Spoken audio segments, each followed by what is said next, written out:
Hello and welcome you all to beat the street. Vodafone Idea का एक surprising disclosure सामने आता है 11 जनवरी को सुबह सुबह, और उसके कारण यहाँ पर काफ़ी चहल पहल मच जाती है वोडाफोन आइडिया के स्टॉक के बारे में। और ये काफ़ी काफ़ी डिसरप्टिव है, क्योंकि इसके बाद जब ये आप मैं पूरी न्यूज़ को एक्सप्लेन करूँ तब तक आपको बता देता हूँ कि इसके बाद 35% ऑफ द शेयर होल्डिंग आपकी चली जाएगी गवर्नमेंट के पास, और गवर्नमेंट एक एडिशनल शेयर होल्डर होगी, मतलब कि उनके पास सोल सबसे ज़्यादा शेयर होल्डिंग होगी। तो this is the situation which can create after this. तो अब सबसे पहले डीप डाउन करते हैं कि क्या है ये पूरी जो इसके पीछे का जो बैकग्राउंड है, उस स्टोरी को थोड़ा सा समझाने की मैं कोशिश करता हूँ।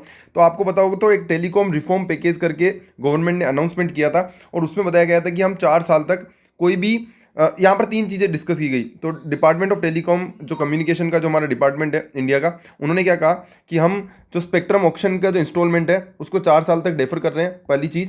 दूसरी चीज़ उन्होंने बताई कि एजीआर रिलेटेड ड्यूज जितने भी हैं उनका भी हम 4 साल तक डेफर कर रहे हैं। और तीसरा, इनको वन टाइम अपॉर्चुनिटी दी गई कि आप जो रिलेटेड टू इंटरेस्ट है, option of interest of for the 4 years of deferment of spectrum option और एजीआर ड्यूज पे जो भी 4 साल का इंटरेस्ट का जो कैलकुलेशन है, उसको आप इक्विटी में कन्वर्जन कर सकते हो based on the NPV of such interest amount. I think I am very clear कि अब आपको समझ में आ गया होगा कि तीन चीज़ों में आप यहाँ पर उस डिपार्टमेंट ऑफ टेलीकॉम के रिफॉर्म का आप यूज कर सकते थे। पहला था स्पेक्ट्रम ऑक्शन, दूसरा था एजीआर ड्यूज, तीसरा था यहाँ पर उन सब का जो एजीआर ड्यूज और स्पेक्ट्रम ऑक्शन का जो भी इंटरेस्ट पार्ट है, उसको आप यहाँ पर कर सकते हो इक्विटी में कन्वर्ट। तो ये इसकी जो लास्ट डेट थी वो 12 जून थी, आपको सरकार को बताना था। तो इन्होंने क्या किया, 18 अक्टूबर को एक की और जो 27 अक्टूबर की दो बोर्ड मीटिंग की, जिसमें इन्होंने डिसाइड किया कि हम स्पेक्ट्रम ऑक्शन को डेफर कर रहे हैं, एजीआर को डेफर कर रहे हैं। बट जो तीसरा पॉइंट था, जो इनको वन टाइम अपॉर्चुनिटी मिली थी कि आप जो उससे रिलेटेड इंटरेस्ट पोर्शन है, एजीआर मेरे हिसाब से आपको पता नहीं हो तो एजीआर का हमारा पूरा सीरीज है, आप वो चेकआउट कर सकते हैं। तो और स्पेक्ट्रम ऑक्शन क्या होता है कि जो अभी रिसेंट स्पेक्ट्रम ऑक्शन इंस्टॉलमेंट जो इनको पेमेंट करना पड़ता है, जब भी आप कोई स्पेक्ट्रम खरीदते हो तो उसके लिए जो इंस्टॉलमेंट पेमेंट करना होता है, उसको भी यहाँ पर, ताकि जो इंडिया की जो टेलीकॉम इंडस्ट्री है उसमें 3 प्लेयर बचे हैं, वो यहाँ पर ढंग से उनका जो कैश फ्लो है वो मैनेज हो पाए। क्योंकि क्या होगा कि बहुत बड़ा पेमेंट यहाँ पर पेंडिंग है। अगर मैं आपको पेमेंट बताऊँ तो पेमेंट की अगर हम बात करें तो करीबन करीबन एजीआर ड्यूज का ही पेमेंट 58,000 करोड़ के लमसम का यहाँ पर निकल के आता है। वोडाफोन आइडिया की अगर मैं बात करूं तो वोडाफोन आइडिया ने इसके अलावा इसमें अगर 7,854 करोड़ इन्होंने ऑलरेडी पेमेंट कर दिए हैं, बट फिर भी 1.8 लाख का करोड़ इनके पास अभी ऑलरेडी पड़ा है, जिसमें से 1.5 करोड़ गवर्नमेंट से रिलेटेड है। और डेफर्ड स्पेक्ट्रम ड्यूज की बात करूं तो करीबन 96,000 करोड़ का डेफर्ड स्पेक्ट्रम ड्यूज है, और 58,400 करोड़ का एजीआर ड्यूज है। इसके अलावा बैंक डेट की बात करें तो 23,080 करोड़ का बैंक डेट इनके पास है। तो ये आपको अभी करंट सिचुएशन मैंने आपको बता दी, तीन चीज़ें यहाँ पर निकल के आ जाती है, वो यहाँ पर बड़ा रोल प्ले करती है। स्पेक्ट्रम ड्यूज, साथ ही साथ एजीआर ड्यूज, और साथ ही साथ बैंक का कितना डेट है। तो ये तीन चीज़ें सबसे बड़ी है। अब आपको समझना होगा कि अभी आज जो हुआ है उसका क्या कंक्लूजन है। उसमें ये हुआ है कि पहले हमने डेफरमेंट तो ले लिया दोनों में, बट अब हमने इंटरेस्ट को भी इक्विटी में कन्वर्ट कर दिया। और इंटरेस्ट को जब हम इक्विटी में कन्वर्ट करते हैं तो उसका जो कैलकुलेशन होगा वो इस तरीके से निकाला जाएगा कि आपकी जो हायर रेट जो आपकी निकाली जाएगी, जो प्राइस निकाली जाएगी, जो इन्होंने 10 रुपये की प्राइस यहाँ पर निकाली है, वोडाफोन आइडिया के जो ग्रुप है उसने यहाँ पर 10 रुपये का प्राइस निकाला है, जबकि जो प्राइस होती है वो निकाली जाएगी higher of the average of weekly high and low volume weighted average price of equity share last 26 weeks preceding the relevant date और 2 weeks preceding the relevant date subject to the provision of clause 53। और price can not be less than par value. Par value क्या होता है कि जब आपकी जो face value होती है, फेस वैल्यू आपकी इनके जो शेयर की फेस वैल्यू है 10 रुपये, और इनका जो ये वाला जो प्राइस आ रहा है वो करीबन 6 रुपये के लमसम का आता है, तो वो 10 रुपये से कम हो जाता है। तो 10 रुपये पे ये जो शेयर सारे शेयर हैं, करीबन करीबन अगर एनपीवी निकाले जाए, एनपीवी उस इंटरेस्ट अमाउंट की एनपीवी निकाली जाए तो 16,000 करोड़ की एनपीवी निकल के आती है। और 16,000 करोड़ की एनपीवी का मतलब होता है कि आपको डिवाइड बाई 10 करेंगे तो 1,600 करोड़ शेयर इशू करने हैं।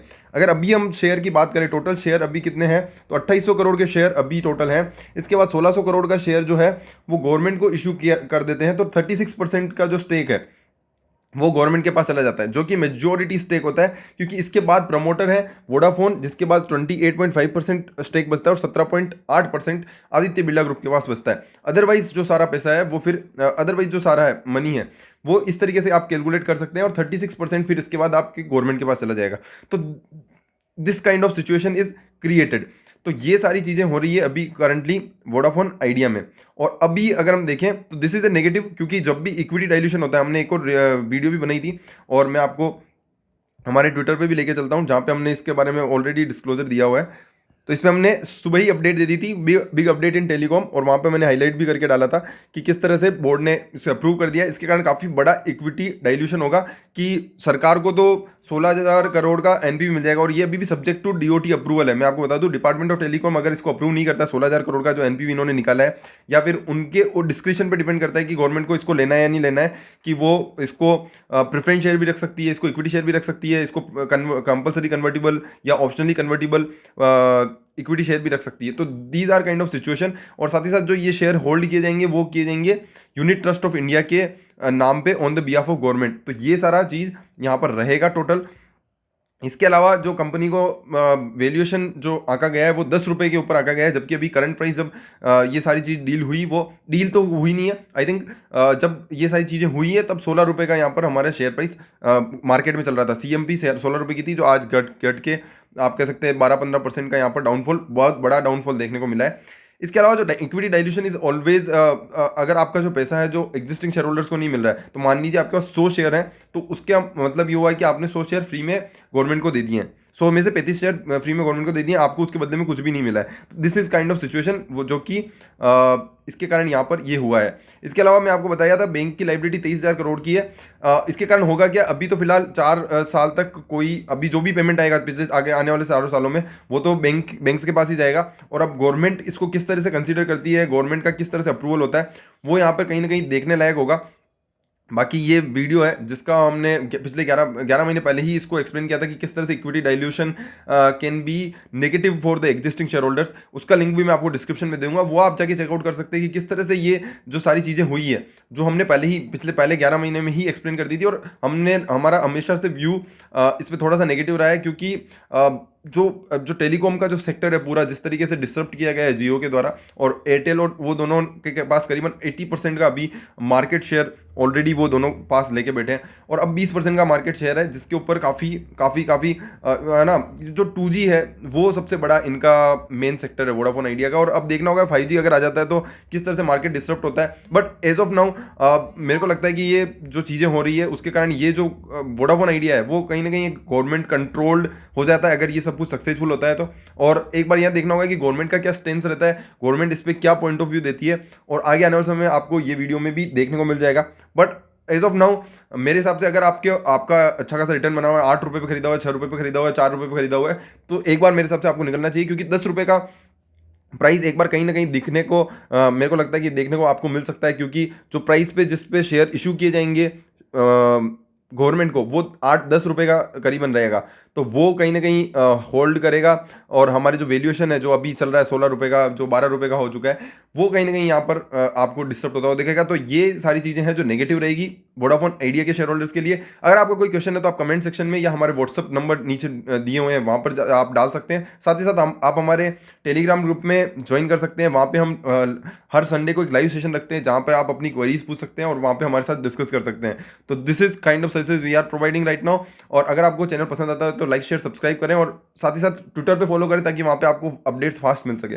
Thank you so much. This is for Vodafone Idea. Bye bye.